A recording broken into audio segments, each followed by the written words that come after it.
അസ്സലാമു അലൈക്കും വറഹ്മത്തുള്ളാഹി വബറകാതുഹു. കുടുംബം സ്വർഗമാണ്, സ്വർഗീയമാണ് എന്ന് വിളംബരം ചെയ്ത ദർശനമാണ് ഇസ്ലാം. അതുകൊണ്ട് തന്നെ ഇസ്ലാമിൻ്റെ സുഖദമായ സൗരഭ്യവും അതിൻ്റെ സൗന്ദര്യവും അതിൻ്റെ ദാർശനിക വാചാലതയും ഏറ്റവും കൂടുതൽ പുഷ്കലമായി നിലകൊള്ളുന്നത് മനുഷ്യൻ്റെ കുടുംബജീവിതത്തിലാണ് എന്ന് കാണാൻ കഴിയും. അനുഷ്ഠാനങ്ങളുടെ വിശദാംശങ്ങളെക്കുറിച്ച് പറയാത്ത പരിശുദ്ധ ഖുർആൻ ഭാര്യാഭർത്തൃ ജീവിതത്തെക്കുറിച്ചും മാതാപിതാക്കളോടുള്ള ബന്ധങ്ങളെക്കുറിച്ചും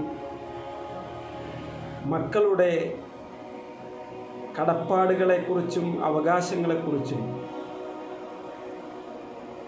സ്വത്തിൻ്റെ വിഭജനത്തെക്കുറിച്ചും വിതരണത്തെക്കുറിച്ചും കുടുംബവുമായി ബന്ധപ്പെട്ട പ്രശ്നങ്ങളും അതിൻ്റെ പരിഹാരങ്ങളെക്കുറിച്ചും വിശദമായി നമ്മോട് സംവദിക്കുന്നത് കാണാൻ കഴിയും.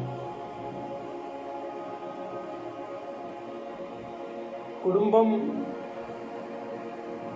അള്ളാഹുവിൻ്റെ പാശത്താൽ ബന്ധിതമാണ് എന്നും കുടുംബ ബന്ധത്തെ വിച്ഛേദിക്കുന്നവൻ അള്ളാഹുവിനോട് വിച്ഛേദനം നടത്തിയവനാണെന്നും പ്രവാചകൻ സല്ലല്ലാഹു അലൈഹി വസല്ലം പഠിപ്പിച്ചു. കുടുംബ ബന്ധം ആദർശത്തിൻ്റെ പൂർത്തീകരണത്തിന് അനിവാര്യമായ ഒന്നാണ് എന്ന് റസൂലുള്ളാഹി സ്വല്ലല്ലാഹു അലൈഹി വസല്ലം. വിവാഹം കഴിക്കാത്ത യുവാക്കളെ നിങ്ങൾ വിവാഹം കഴിക്കണമെന്നും അത് ദീനിൻ്റെ പൂർത്തീകരണമാണ് എന്നും തിരുമേനി സല്ലല്ലാഹു അലൈഹി വസല്ലം പഠിപ്പിച്ചു. നിങ്ങൾ കുടുംബം ഉണ്ടാക്കുക, അത് നിങ്ങൾക്ക് സമൃദ്ധിയും ഐശ്വര്യവും പ്രദാനം ചെയ്യുമെന്ന് ഹദീസുകളിൽ കാണുവാൻ കഴിയും. ഒരു ദർശനം തന്നെ പുണ്യപൂർണമാകുന്നത് രണ്ട് കാര്യങ്ങളിലാണ്. ഒന്ന്, മഹത്തായ അള്ളാഹുവിൻ്റെ കലാം പരിശുദ്ധ ഖുർആന് നോക്കുമ്പോൾ പ്രതിഫലാർഹമാകുന്നു. രണ്ടാമത്തത്, ഇണതുണകൾ പരസ്പരം നോക്കുന്നതും പ്രതിഫലാർഹമാകുന്നു. മക്കളെ വളർത്തേണ്ടത് അവർ സച്ചരിതരായ സമൂഹത്തിൻ്റെ നേതൃത്വം ഉള്ളവരാകണമെന്ന് പ്രാർത്ഥിച്ചുകൊണ്ടായിരിക്കണം.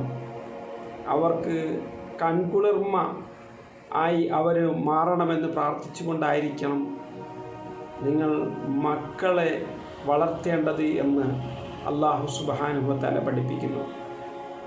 സ്വർഗത്തിൽ നിന്ന് വന്നതാണ് കുടുംബമെങ്കിൽ ആ കുടുംബ ജീവിതത്തിലൂടെ മനുഷ്യർ സ്വർഗത്തിലേക്ക് തന്നെ കുടുംബമായി ചേക്കേറണമെന്ന് ഈ ദീൻ പഠിപ്പിക്കുന്നു. വആഖിറു ദഅ്വാന അനിൽ ഹംദുലില്ലാഹി റബ്ബിൽ ആലമീൻ. അസ്സലാമു അലൈക്കും വറഹ്മത്തുള്ളാഹി വബറകാതുഹു.